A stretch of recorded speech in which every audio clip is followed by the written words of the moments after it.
तो चलिए आज उस कहानी को समझते हैं कि कैसे एक नए राष्ट्र की नींव रखी गई थी।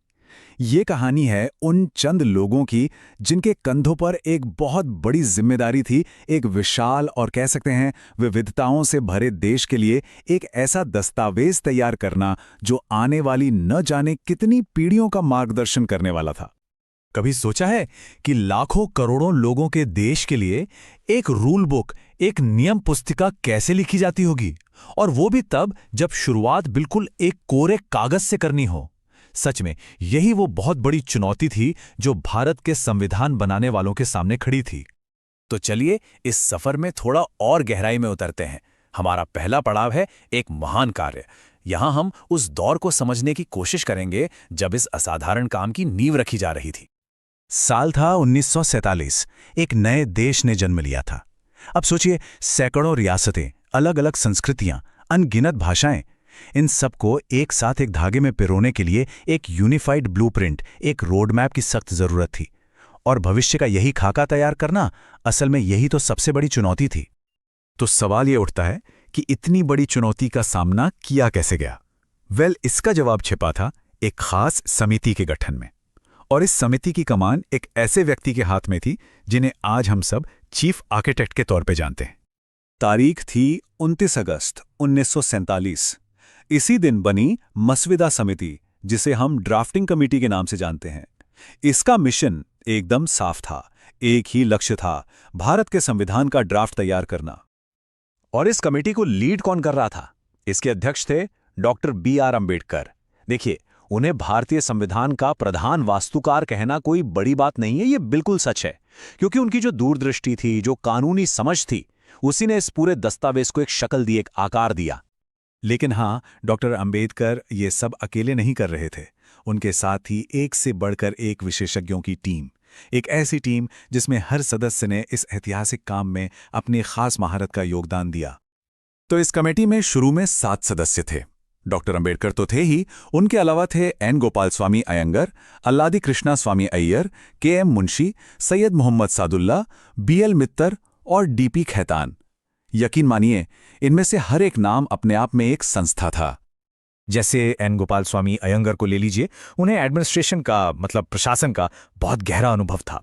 तो उन्होंने भारत के फेडरल स्ट्रक्चर को, यानी केंद्र और राज्यों के बीच पावर कैसे बटेगी, इस पूरे संतुलन को बनाने में बहुत अहम रोल निभाया।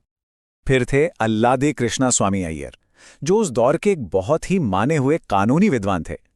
हमारी जुडिशरी यानी न्यायपालिका आज इतनी स्वतंत्र है, और संविधान में जो इतने पेचीदा कानूनी आर्टिकल्स हैं, उनके पीछे उन्हीं का दिमाग काम कर रहा था। बात करें K.M. मुंशी की, तो वो तो नागरिकों के फंडामेंटल राइट्स, माइनॉरिटी राइट्स और सिविल लिबर्टीज के जबरदस्त पैरोकार थे। मतलब एक तरह से चैंपियन थे इन अधिकारों के। उनका जो योगदान है, उसे आज भी हमारे संविधान की आत्मा कहते हैं। और सैयद मोहम्मद सादुल्ला, उन्होंने एडमिनिस्ट्रेटिव प्रोविजंस यानी प्रशासनिक प्रावधानों और जो प्रांत थे उनके अधिकारों पर फोकस किया।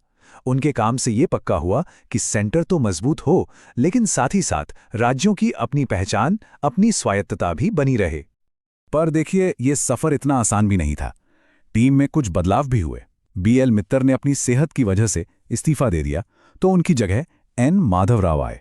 और फिर 1948 में D.P. खैतान का दुखद निधन हो गया, जिसके बाद T.T. कृष्णमाचारी को कमेटी में शामिल किया गया। अब जरा उस मेहनत की बात करते हैं जो इस पूरे काम में लगी। ये कोई स्प्रिंट नहीं था, कोई छोटी मोटी दौड़ नहीं थी। ये तो सचमुच में विचारों की, बहसों की और संशोधनों की एक लंबी, बहुत लंबी मैराथन थी। कितना समय लगा होगा? 2 साल, 11 महीने और 18 दिन।